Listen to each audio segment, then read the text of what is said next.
السلام عليكم، اهلا بكم على قناة وصفات نود. اليوم هنحضر السمك البلطي في الفرن بطريقة بسيطة وسهلة جدا، بدون قلي وبدون شوي. حاجة كده طعم تاني خالص، ان شاء الله هتعتمدوها، هتعجبكم جدا. يلا بينا نشوف الطريقة. بس لأول مرة تشوفوني، انا هند سليم ودي قناتي. متنسوش اللايك والاشتراك في القناة عشان يوصل لكم كل جديد. يلا بينا. اول حاجة نقول بسم الله. عندي 2 كيلو سمك من السمك البلطي، كبير وسط زي ما تحبوا. نضفه كويس جدا طبعا، وهبتدي بقى اخد واحدة واحدة كده بالسكينة وافتحها كده من على الظهر. هعمل فتحتين كده. طبعا لو سمكة اكبر من كده طبعا زودي الفتحات بالطريقة دي. نعمل بقى الكمية كلها بالشكل ده. هنا عملتهم كلهم ورصيتهم بقى في الصينية، ونبتدي بقى نجهز الحشوة الجميلة بتاعتنا.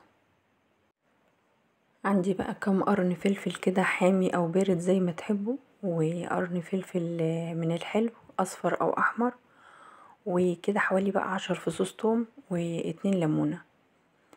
عندي كزبرة خضرة. كل دول بقى هفرمهم كده مع بعض بالشكل ده، ناعم جدا.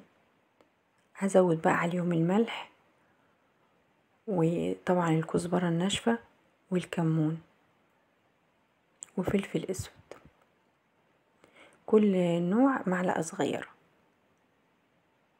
هبتدي بقى اخلطهم كده كويس قوي، ونجيب بقى السمك بتاعنا كده ونبتدي بقى نحشي بيه الخلطة الحلوة دي. الفتح اللي احنا عملناها هدخل فيها كده الحشوة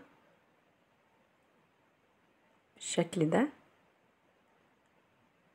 ومن جوه البطن، يعني ما نسيبش بقى ولا حتة غير لما نحشيها. بجد بتديها طعم ونكهة حلوة جدا. هنحشي بقى السمك كله بالطريقة ديت.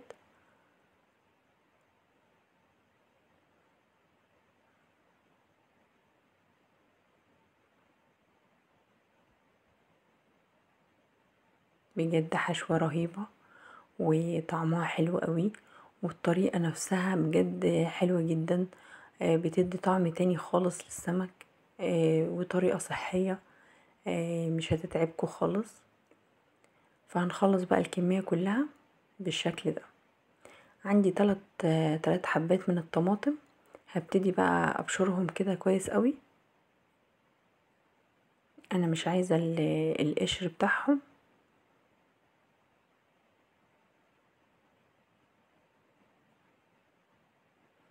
بس خلصت بقى الكمية كلها، وشوية بقى الطماطم دول هبتدي بقى ان انا احطها على وش السمك. انا كان ممكن افرمها مع الخلطة، بس كده بتديني شكل احلى وطعم تاني خالص. فجربوها على الطريقة دي، هتديكوا نفس وطعم حلو قوي. هنفضل بقى نحطها كده على وش السمك كله، وشوية بقى زيت زيتون كده زي ما تحبوا، يعني اي نوع زيت عندكم، رشات كده خفيفة. وطبعا مسخنين بقى الفرن بتاعنا، ونحطه بقى على الرف الوسطاني كده. مش هياخد معانا حوالي تلت ساعة لنص ساعة. شايفين الجمال؟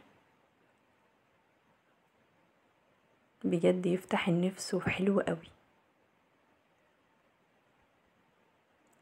كده خلاص بقى هناخده بقى على الفرن، ومش هياخد معانا ان شاء الله نص ساعة. طبعا هشغل الفرن من تحت الاول، وبعد كده اول ما يبتدي يتشرب معايا ويبتدي يحمر كده، هبتدي بقى اشغل عليه الشواية من فوق. هيطلع معانا بقى بالجمال ده. شايفين جماله؟ بجد تحفة. حاجة كده تفتح النفس وطعم رهيب. بجد جربوه على الطريقة الحلوة دي، هتعجبكم جدا. حقيقي من احلى الطرق للاسماك. صحية ولذيذة يعني خفيفة على المعدة. عملت بقى شوية رز كده حبة وحبة، اللي هو الحباية بنحمر حباية ونسيب حباية ونضيف بقى السمك كده، ونبتدي بقى نحطه في طبق التقديم بالشكل ده. وحقيقي بقى هتاكلوا سمك يعني احلى من بتاع المطاعم بكتير.